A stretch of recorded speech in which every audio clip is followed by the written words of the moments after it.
बिस्मिल्लाहिर्रहमानिर्रहीम, अस्सलाम वालेकुम। मैं उम्मीद करती हूँ कि आप लोग अपना आखिरी लॉन्ग वीकेंड का जो संडे है वो एंजॉय कर रहे होंगे, क्योंकि कल से ईद की छुट्टियाँ ख़त्म, वीकेंड ख़त्म, सबने वापस अपने अपने कामों को जाना है। बच्चों ने अपने स्कूल जाना है, लोगों ने अपने ऑफिस जाना है।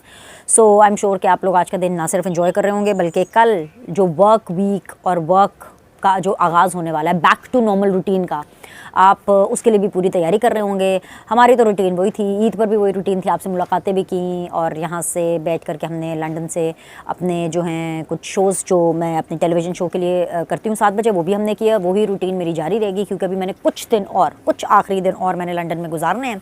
और फिर उसके बाद मेरी असल वाली जो पक्की वाली रूटीन है वो तो मेरी पाकिस्तान जाके ही शुरू होगी। तो मेरे आखिरी कुछ दिन जो लंदन में है उसमें मैं आपसे बिल्कुल मुलाकात भी करूँगी। अपने टेलीविज़न शोज़ जो मैं 7 बजे करती हूँ न्यूज़ 1 पे, वो भी मैं करूँगी। व्लॉग के ज़रिए भी आपसे मैं मुलाकात करूँगी। प्लस लंदन के अंदर कुछ आखिरी साइट सीइंग, कुछ जो मेरा न्यूली बॉर्न जो भांजा है ज़ाबियार अली ख़ान, उसके साथ मैं और भी टाइम स्पेंड करूँगी। उसके अलावा भी मेरा एक और भांजा है ज़ारून ख़ान, और उसके अलावा एक और मेरी भांजी है जिसका नाम है ज़िमल ख़ान। उन बच्चों के साथ भी मैं टाइम स्पेंड करूँगी। प्लस और भी मेरी जो भी फैमिली और फ्रेंड्स हैं यहाँ पर, उनके साथ भी टाइम स्पेंड करूँगी। और मैं एक हफ़्ते का और मज़ीद लीवरेज ले सकती हूँ, लेकिन आप सब जितने भी लोग पाकिस्तान में हैं उन्होंने भाई कल से जो है अपने अपने कामों पर जाना है।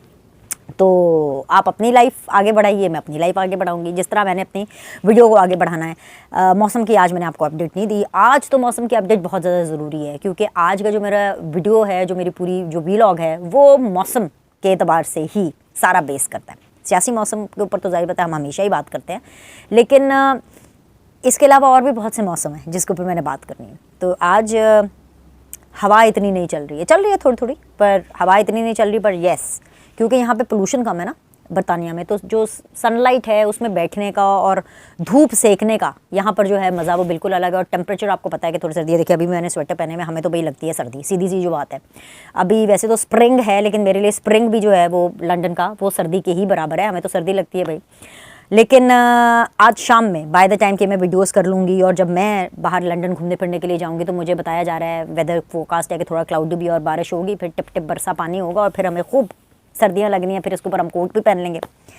इसी तरह पाकिस्तान में मरी जो जगह है वो लाहौर, कराची, इस्लामाबाद से कदरे ठंडी है, लेकिन वहाँ पर भाई बहुत गर्मी है, बहुत गर्मी है, बहुत गर्मी है। वहाँ पर जो है गुस्से की हवाएं चल रही हैं। ये वाली हवाएं नहीं चल रही हैं जिसमें मेरे बाल उड़ते हैं, बल्कि वो वाली हवाएं वहाँ पे चल रही हैं। अच्छा, ये तो सर मैं बाल भी साथ साथ सेट कर लूँ।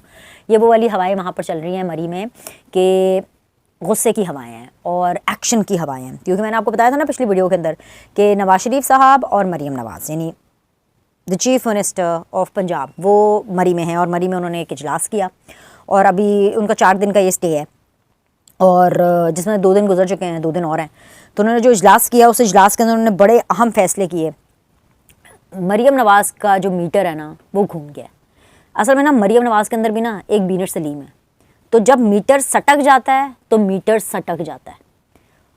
दिमाग तप गया तो दिमाग तप गया, फिरकी घूम गई तो मतलब फिरकी घूम गई। तो मरीम नवाज़ की फिरकी घूम गई है। और गुस्से के अंदर जो उन्होंने बड़े फैसले किए, वैसे तो ये कहते हैं कि गुस्से के अंदर किए हुए फैसले ठीक नहीं होते, लेकिन ये जो फैसले मरीम नवाज़ ने किए ना, ये बड़े कमाल के हैं। इस हद तक ख़तरनाक, खौफनाक किस्म के फैसले मरीम नवाज़ ने किए हैं कि अच्छे अच्छों की चीखें निकल गई हैं। वो फैसले क्या हैं, किन की चीखें निकली हैं, उनका ताल्लुक़ किन लोगों से है, और वो फैसले क्यों मेरी नज़र में ठीक है। एंड आई एम श्योर आप भी मानेंगे कि वो बिल्कुल ठीक है। उस सब के बारे में हम इस वीडियो के अंदर बात करेंगे। साथ ही साथ पाकिस्तान तहरीक इंसाफ ने एक दफ़ा फिर से अपना एजेंडा एक्सपोज कर दिया।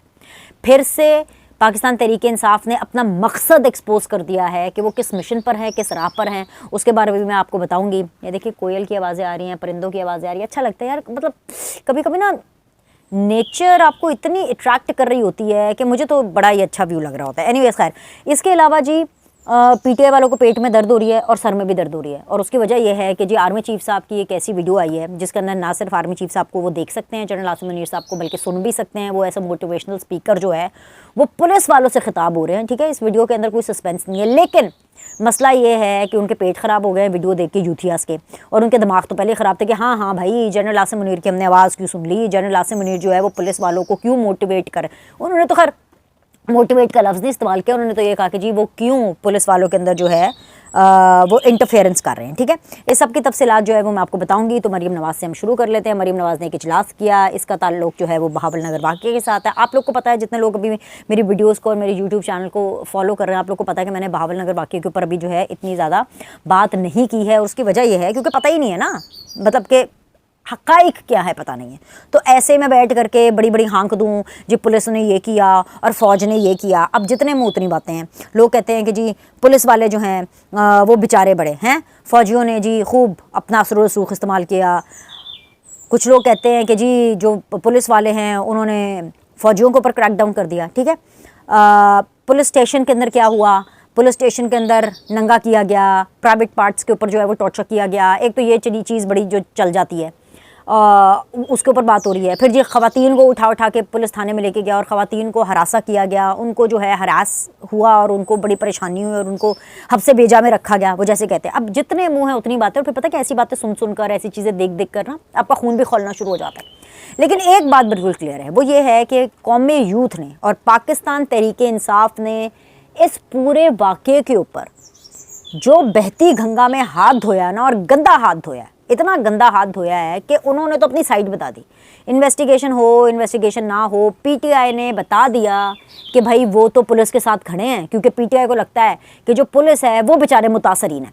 अब ये मैं क्यों कह रही हूँ ये मैं आपको अभी से थोड़ी देर में बताती हूँ, लेकिन पहले मैं आपको फैसले बता दूँ जो मरीम नवाज़ ने किए हैं, जिनका ताल्लुक किसी वाक़े से शुरू हुआ। उसके लिए एक जीआईटी बनाने का कहा गया था, और जीआईटी के अंदर जो है वो 6 लोग थे, 6 special members, home secretary special, ISI, MI, IMEI, 19 grade से ऊपर जो है वो 19 ग्रेड और उससे ऊपर ये कमेटी के अंदर जो है ये अरकान होंगे। और ये असल में ये फैसला करेंगे कि बेसिकली हक़ाइक़ क्या हैं, ये हमें बताएंगे कि what is the reality. Jail के अंदर जो नंगा करके टॉर्चर किया गया वो ठीक था कि नहीं था? क्या पुलिस ने कोई गैर कानूनी काम किया? सिर्फ पुलिस ही क्यों, क्या फ़ौज ने भी कोई ट्रेस पासिंग की, और क्या फ़ौज ने भी कोई गैर कानूनी काम किया? क्योंकि असल में पता क्या, जो एफआईआर सामने है ना, अगेन मैं उस वाक़े के ऊपर इतनी अभी बात नहीं करना चाहती, लेकिन मैं फैसलों के ऊपर ज़रूर बात करूँगी। उस वाक़े की जो एफआईआर जो दर्ज हुई है, उस एफआईआर के अंदर मेन प्रोवोकेशन क्या है वो तो उसके अंदर लिखा ही नहीं हुआ, राइट? वो तो उसके अंदर बताया नहीं गया। तो भाई इसकी तो छानबीन लाजमन होनी चाहिए कि एक्चुअली रियलिटी है क्या, ख़वातीन को कौन उठा करके लेके गया, किसने हरासा किया, किस तरह से बीच में सारे इन्वॉल्वमेंट हुआ। अब इस पूरे वाक़े को देख करके ये ऐलान हुआ जीआईटी, और भाई इसके ऊपर फिर ये डिसाइड हुआ, क्योंकि मरीम नवाज़ की इतनी जो है वो मीटर सटका, इतनी सटकी कि उन्होंने सीधा सीधा बोला, उन्होंने कहा कि भाई जो करप्शन कर रही है पुलिस, जो करप्ट पुलिस ऑफिसर्स होंगे, जो इनकॉम्पिटेंट पुलिस ऑफिसर्स होंगे, वो पुलिस ऑफिसर्स जो कि रिश्वत मांगेंगे, उनके खिलाफ कड़ा एक्शन। और वो वाला एक्शन नहीं जो खैबर पख्तूनख्वा के चीफ मिनिस्टर अली अमीन गंडापुर ने बोला, क्योंकि वो तो केपीके के हैं और वो अली अमीन गंडापुर हैं और उनका ताल्लुक पीटीआई से है। तो वो तो यही बातें करेंगे ना कि हाँ जी कोई आपसे रिश्वत मांगे, कोई सरकारी अफसर आपसे मांगे, आप ईंट उठाएं, उसके सर पे मारो, उसका सर फाड़ दे, उसको मार दे जान से। और अगर आपसे उनकी औलाद पूछे कि भाई आपने हमारे बाप को क्यों मारा, तो आप उसको कहना हमने तो आपके बाप को बचा लिया। लेकिन मरीम नवाज़ ने गरम खोपड़ी के साथ भी इस किस्म की कोई फजूल किस्म की हरकत नहीं की, कोई फजूल बात नहीं की। उन्होंने कहा कि भाई एक ऐप होगी जिसके अंदर इंस्टेंट फ्लैश मैसेज आएगा, कोई भी अगर पुलिस वाला करप्शन, रिश्वत, इस किस्म की हैंकी पैंकी में इन्वॉल्व है, डायरेक्ट पॉपअप मैसेज जो है वो चीफ मिनिस्टर पंजाब को जाएगा और डायरेक्टली मरीम उसको खुद मॉनिटर करेंगी। और जो भी इस 2 नंबरी में मुर्तकब पाए जाएंगे, जो भी अपनी काम के साथ लॉयल नहीं होंगे, जिसका क्राइम साबित होगा और बड़ा क्राइम होगा पुलिस वाले का, आम क्रिमिनल्स की बात नहीं करी, जिन अफसरों ने अपनी ड्यूटी के साथ जो है वो इंसाफ नहीं किया और अपनी ड्यूटी के ऊपर हैंकी पैंकी की, कोई ट्रांसफ़र नहीं, कोई ये नहीं कि जी पोस्टिंग उधर कर दे, कोई जी इसको सस्पेंशन कर दे, नहीं जी, डायरेक्ट कोर्ट मार्शल। क्या सुना आपने? डायरेक्ट कोर्ट मार्शल यहाँ तक होगा। और ये बिल्कुल ठीक किया, ये बिल्कुल ठीक किया है। मैं इस बिल्कुल फैसले से बिल्कुल मैं अग्री करती हूँ, क्योंकि अगर बहावल नगर वाक़े के हवाले से बार बार कहा भी जा रहा है ना कि जी पहले इतने पैसे मांगे कि हम मामला सेटल कर देते हैं, इतने पैसे नहीं दिए गए, फिर वो जो औरतों को उठा कर लेगा, और फिर अगर आप इन सारी बातों को देखें तो रूट कॉज इसकी वही करप्शन है, रूट कॉज फिर उसकी वही है। तो भाई इसके ऊपर तो लाजमी क्रैकडाउन होना चाहिए। प्लस एक चीज़ जो कि मैं वाज़े तौर पर यहाँ पर बताना चाहती हूँ वेरी क्लियरली, कि पुलिस और ये जो फ़ौज की जो लड़ाई शो करने की कोशिश की जा रही है और जो इसमें मज़ीद इदारों के अंदर टेंशन बढ़ाई जा रही है, फ़ौज भी मेरी है और पुलिस भी मेरी है। पीटीआई जो कि फ़ौज को तो बड़ा मुहिब्बे वतन समझती थी, अब नहीं समझती, अब तो वो फ़ौज के बहुत अगेंस्ट हैं और अब तो वो कोई मौका हाथ से जाने नहीं देते ना फ़ौज की लान तान करने का। लेकिन वो इमरान खान जो कि पुलिस के बारे में, पंजाब पुलिस के बारे में और बहुत बुरा कहते थे, और वो कहते थे ये तो है ही ठीक नहीं, सारे के सारे पटवारी भर्ती किए हैं और सब गलत हैं और पंजाब पुलिस का तो कोई लेना देना नहीं, बस फ़ौज हमारी बहुत अच्छी है, याद है ना आपको। उन्होंने कहा है कि भाई जी इत्थे पे जी तुहाडी GIT ते इत्थे पे जी तुहाडी इंक्वायरी ते इत्थे पे जी तुहाडी इन्वेस्टिगेशन, हम तो भाई पुलिस के साथ हैं। हमाद अज़हर की आप ट्वीट देख लें जिसके अंदर वो कह रहे हैं जी मुतासरीन बहावल नगर पुलिस वालों को कहीं खड़ा, वो हॉस्पिटल की वो तस्वीर 2021 के किसी वाक़ये की है जिसको 2024 में ट्वीट करके जोड़ दिया गया है। ये है एक्सपोज PTI, ये है इनका एजेंडा कि जहाँ पर भी यूनिफॉर्म की बात आए बस गंदा कर दो, बस चढ़ाई कर दो उसके ऊपर। मरीम नवाज़ ने सिर्फ यही फैसला नहीं किया, वापस आएँ ज़रा, जो लोग जो बेसिकली बच्चों के साथ और ख़वातीन के साथ जो मर्द हजरा, मैं तो उनको अगर मर्द कहूँगी ही नहीं क्योंकि असल जो मर्द है वो तो इस तरह की हरकत नहीं करता कि बहू बहनों बेटियों को बच्चियों को रेप करे, ज़्यादती करे, सेक्सुअली फिज़िकली उनको एक्सप्लॉइट करे, उनको एब्यूज़ करे। लेकिन जो भी ये करेगा ना, मरीम नवाज़ ने कहा सीधा सजाए मौत की तरफ। अब ज़ाहिर है इसके लिए कानून साजी करनी पड़ेगी। मुझे पता है बहुत सी मोहब्बतियों वाली जो आंटियाँ हैं जो कि ह्यूमन राइट्स की बड़ी बिलीव करती हैं, उनको बड़ी तकलीफ होगी कि नहीं नहीं नहीं जी सजाए मौत क्या। मैं तो सिर्फ ये पूछती हूँ, अल्लाह ना करे, अल्लाह ना करे, अल्लाह ना करे, तौबा इस्तग़फ़ार, अल्लाह ताला दूर होकर सुने, अगर किसी की बहन बेटी के साथ ये वाक़या हुआ है और जिस दरिंदे ने किया है वो मर्द नहीं है, मैं उसका कोई जेंडर नहीं है, वो दरिंदा है, वो जानवर से भी बदतर है। जानवरों के अंदर भी इतनी सेंस होती है कि अगर कहीं बैठना है, कुत्ते को भी पता है ना कि अगर कहीं बैठना है तो पूंछल से जगह को साफ़ करके बैठेगा। मैं एक नॉर्मल बात कर रही हूँ कि उनके अंदर भी ये सेंस होती है, ये दरिंदगी है। अगर कोई दरिंदा किसी बच्ची के साथ, किसी बेटी के साथ, किसी बहन के साथ ये घिनौना काम करे, आप बताएं क्या उसको सज़ा नहीं होनी चाहिए? क्या सज़ा का उसको डर नहीं होना चाहिए? क्या सज़ाए मौत नहीं होनी चाहिए? मैं तो समझती हूँ बिल्कुल ठीक है भाई। ये वाहिद मरीम नवाज़ के गुस्से के फैसले जो बिल्कुल ठीक है। मरीम नवाज़ एक दलेर खातून है, बड़े दलेराना उन्होंने फैसले किए।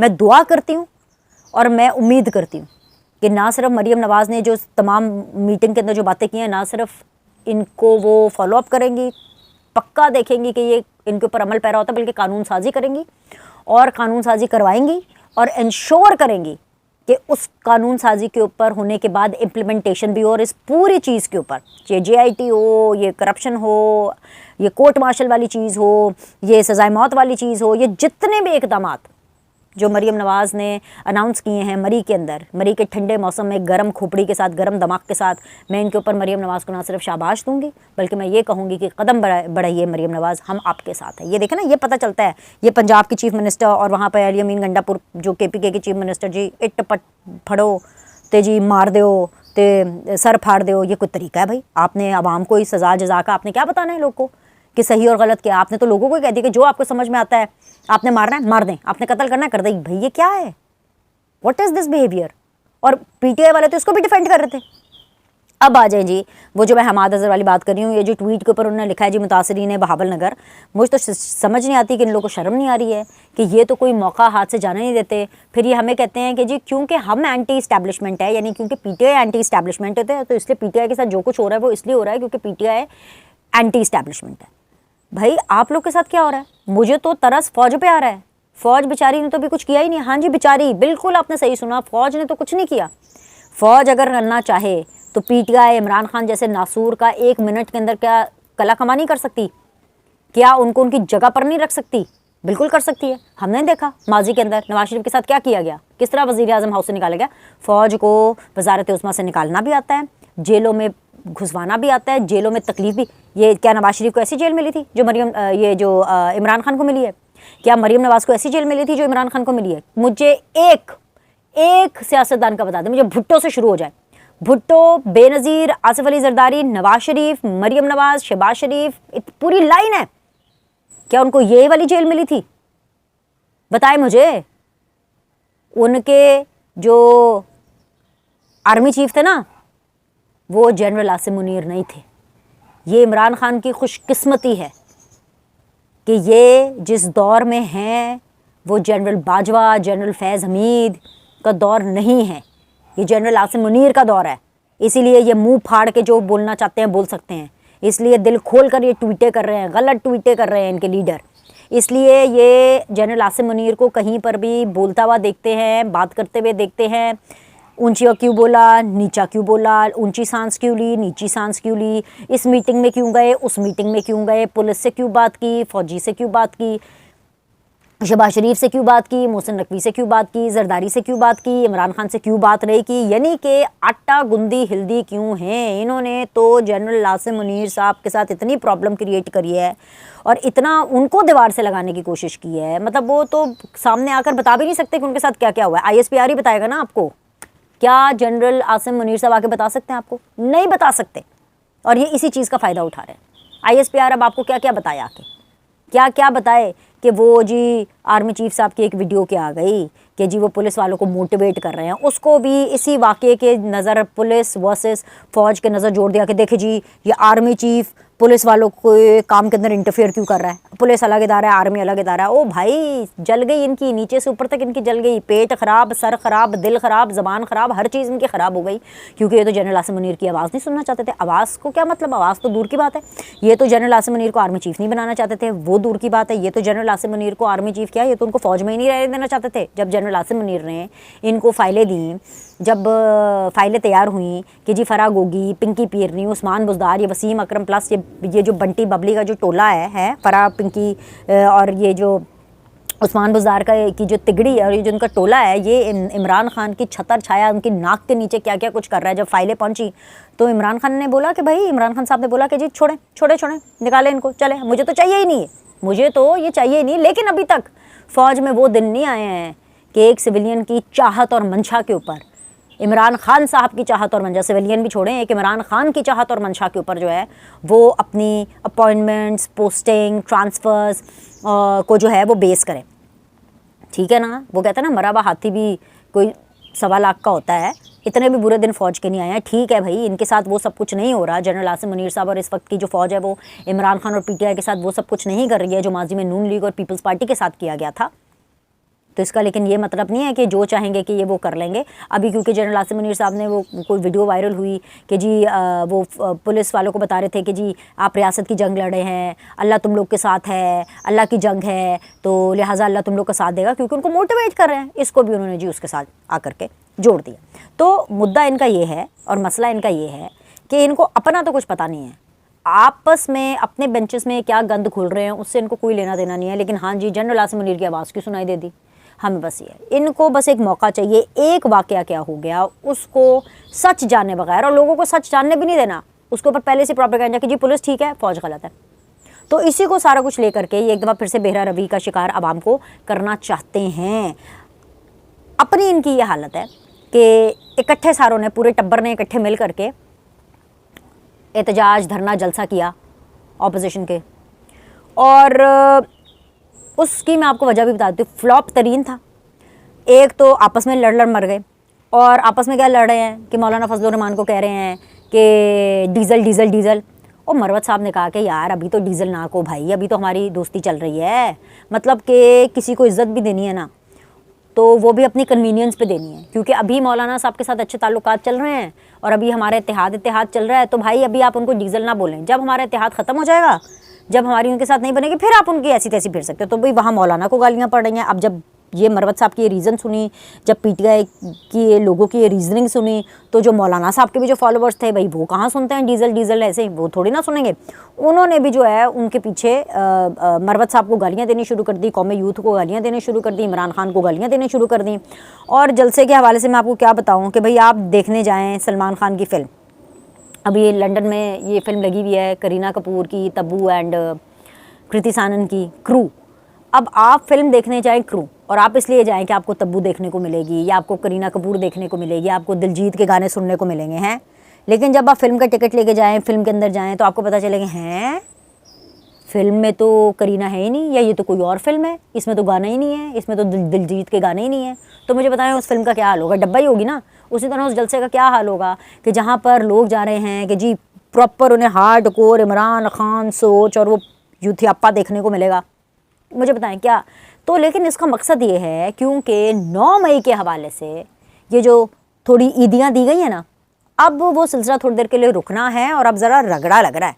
और रगड़ा लगना है कुछ बड़े लीडर्स को, इमरान खान साहब को लग सकता है, बिल्कुल लग सकता है, लगना चाहिए। मैं तो खैर कह रही हूँ कि अगर उन्होंने किया है और अगर उनके खिलाफ जो सबूत है, जो कि हमें तो यही पता है कि जी उन्होंने किया है, तो भाई रगड़ा बिल्कुल लगना चाहिए। भाई अब 1 9 मई गुजरे हुए ऑलमोस्ट 1 साल हो गया है, ये अप्रैल चल रहा है, मई के अंदर 9 मई फिर से आ जाना। तो उधर प्रेशर बिल्ड करने के लिए कि इनका काम यही है ना, इनका युथियापा तो यही है, यूथियों का यही युथियापा है ना कि पहले से ही वो माहौल बना दो कि अगला बंदा बैकफुट पर चला जाए। और कहीं ना कहीं इनको उस चीज़ का वक्ती फ़ायदा भी हुआ है, कहीं ना कहीं हुआ है इनको फ़ायदा। ऐसा नहीं है कि बैकफुट पे कर देते हैं, अपनी बात मनवा लेते हैं, फिर रोना भी रोते हैं, डराते हैं, धमकाते हैं, धौंस दिखाते हैं, फिर रोना भी रोते हैं कि जी हाय हम बेचारे। लेकिन इनको हल्का फुल्का वक्ती फ़ायदे उन चीज़ों के हवाले से हुए हैं। लेकिन अब क्योंकि पता है कि जी 9 मई के हवाले से कोई मेजर फैसला आ सकता है और आने वाला है, और रगड़ा जो है वो बहुत बड़े वाला लगना, बहुत बड़ी क्रशिंग मशीन में से इनको गुजरना पड़ेगा, तो जी हम ये करके हम पहले ही उनको बैकफुट पे कर देते हैं। लेकिन उसमें बैकफुट पे क्या करना था, वो आपस में लीर हुए हैं। वो जो है क्या उनका नाम है यार, वो जिनके बारे में इमरान खान साहब कहते थे अपने उनके कॉलीग्स ही लगे ना, कॉलीग्स ही लगे, महमूद खान नचकज़ई, कि उनके बारे में कहा करते थे कि जी दुपट्टा लेके तो ऐसे, मैं भी इसके ड्रामे में आ गया था, मैं भी 2 नंबरी में आ गया था, सारी बातें वो कह रहे थे कि जी फसली बटेरे ना लें। मौलाना साहब का हाल मैंने आपको पहले बता दिया है, फिर मौलाना साहब का जो हाल किया गया, फिर जो मौलाना साहब के लोगों ने इनका हाल किया। मतलब ये क्या, इन तिलों में कहाँ तेल है भाई, कहाँ इन तिलों में तेल है। अपनी सोलो फ्लाइट करते रहें, और ये जो इन्होंने कोशिश की है पीटीआई वालों ने कि इस चक्कर के अंदर ये ब्लैकमेल कर लेंगे और अपनी एक जो प्रेशर टैक्टिक है वो डाल लेंगे, तो मुझे नहीं लगता कि कोई ख़ास किस्म की इसमें जो है वो अमल दरामद या कोई इनको पजीराई उसमें मिलेगी। खैर अभी के लिए इतना ही, लाइक करें, सब्सक्राइब करें। अगली वीडियो आप मिस मत कीजिएगा क्योंकि ये वीडियो थोड़ी लंबी हो रही है, मैंने और बहुत सी बातें आपसे करनी है, वो मैं अगली वीडियो के अंदर करूँगी। 2 ऐसी वायरल चीज़ों के बारे में मैंने आपसे बात करनी है जिन्होंने एक्चुअली पाकिस्तान तहरीक इंसाफ को और मज़ीद एक्सपोज़ किया है, उनकी ज़हनी हालतों के बारे में बताया है। और अगर उनमें ज़रा सी भी कोई शर्म हया गैरत होगी ना, ज़रा सी भी अगर उनमें कोई रियलाइजेशन होगी, तो वो अपना क़िबला ज़रूर दुरुस्त करेंगे। अब मुझे नहीं पता वो करते हैं कि नहीं करते, लेकिन ये वाक़यात क्या है इसके बारे में मैं आपको बताऊँगी अगली वीडियो के अंदर। लाइक करें, सब्सक्राइब करें, फिर मिलते हैं।